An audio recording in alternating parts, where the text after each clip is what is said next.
Bueno, eso ya es tal día como hoy, el 27 de agosto de 1984, muere en un accidente de tráfico en Sotrondio el poeta y escritor de la parroquia de Deva en Xixón, Andrés Solar.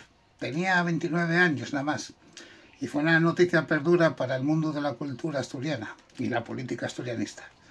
Fiu de llabradores hizo los estudios primarios en la escuela pública del lugar. Tarreu dedicóse al trabajo y una casería. El conjunto de la su narrativa de Andrés Solar está formado por 17 cuentos curtios, 2 cuentos largos, Juan y Juanín y Los Yocos, y una novela corta, El Grillo de Ali Blanche, y un cuento paneño, Sultán. Poesía, la su obra está compuesta con unos 40 poemas, pero de excelentes. En mayo del 82 he propuesto para miembro de número de la Academia de la Lengua Asturiana y refuga el cargo porque entiende que no está bondo preparado. Güey dirían que sufría el síndrome del impostor, pero su obra no dice eso. Por eso yo considero uno de los mejores escritores del Surgimiento, pese a la so pronta muerte a los 29 años. Qué joven.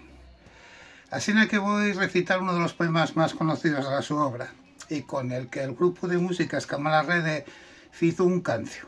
El poema llámase Falando contigo y dice así: estoy buscando la manera de decirte que hay milentas razones que se llamen como tú y que esperen por ti, que esperen por ti.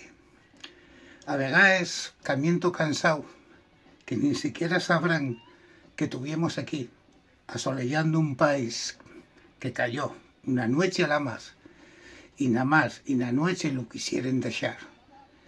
Ni siquiera sabrán que tuvimos aquí, con la voz y les manes, falando de amor, falando de ti, falando de ti.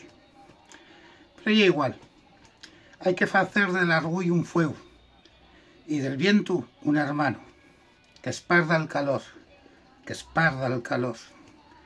Hay que seguir, asina y aquí. Hay que seguir, hay que seguir.